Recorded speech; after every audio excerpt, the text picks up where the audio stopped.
નમસ્કાર દર્શક મિત્રો, શિનોર સમાચારમાં હું મેઘા અગ્રવાલ આપનું હાર્દિક સ્વાગત કરું છું। આપ જોઈ રહ્યા છો શિનોર સમાચાર। નજર કરીએ આજના મુખ્ય સમાચાર પર।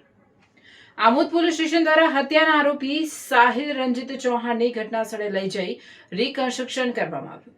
ગઈકાલે બનેલી નિર્દય હત્યાની ઘટનામાં આરોપી સાહિલ રંજીત ચૌહાણને ગણતરીના કલાકોમાં ઝડપી પાડવામાં આમોદ પોલીસને સફળતા મળી છે।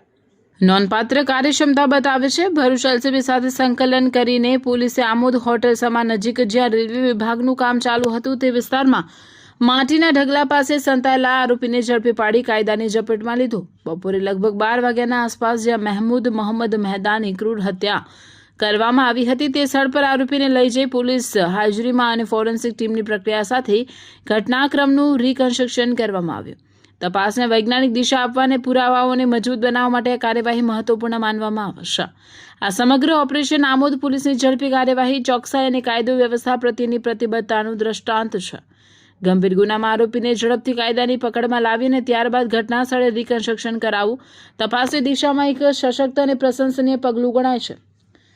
સ્થાનિક નાગરિકોમાં પણ પોલીસની આ કામગીરીને લઈ વિશ્વાસ અને સુરક્ષાની ભાવના વધુ મજબૂત બનતી જોવા મળી રહી છે।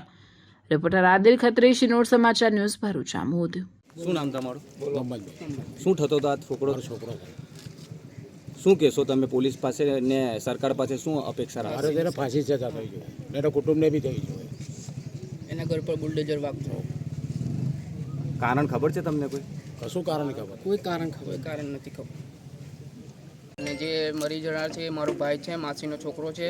મારો એક ડાબો હાથ હતો, મારો ભાઈ હતો એને જે આરોપી છે એ આરોપીને કડક ને કડક સજા થવી જોઈએ, એને ફાંસીની સજા થવી જોઈએ, એને ઊંડાણપૂર્વક તપાસ થવી જોઈએ, કાયદેસરની કાર્યવાહી થઈ જોઈએ। હર્ષ સંઘવી સાહેબને હું કહું છું કે એના ઘર પર જે રીતે લોકોના ઘરો પર બુલડોઝર ચડાયા છે એ રીતે એના ઘર પર બુલડોઝર ચડવું જોઈએ। કાયદેસરની કાર્યવાહી થઈ જોઈએ, કોઈ બાકી ના રાખવું જોઈએ। કેમ કે અમારા પરિવારમાં લોકો રહી ગયા છે અને નાના છોકરા બે છે મારા ભાઈના, એનો કોણ રહેશે? જવાબદાર કોણ રહેશે એનો? આ ભાઈ એને માર્યો છે એનો જવાબદાર કોણ રહેશે? એ તો હવે જેલની અંદર જતો રહેશે। છોકરોને કોણ પાલવશે? મારા માહા છે, માહાનો એક પગ જતો રહ્યો છે એવું સમજો। એકનોથી એક છોકરો હતો, એમના 2 છોકરા છે। મારા માહાનો એકનોથી એક છોકરો હતો, એમની એક બેન છે, એમની જવાન વાઈફ છે। એ રીતે આ નરાધમને માથા ભારે નરાધમની સજા કાર્યવાહી થવી જોઈએ એની પર। એટલે સરકાર પાસે અમને નમ્ર વિનંતી છે, અપીલ કરીએ છીએ। અમને વિશ્વાસ છે કે પોલીસ પ્રશાસન કામ સારું કરશે।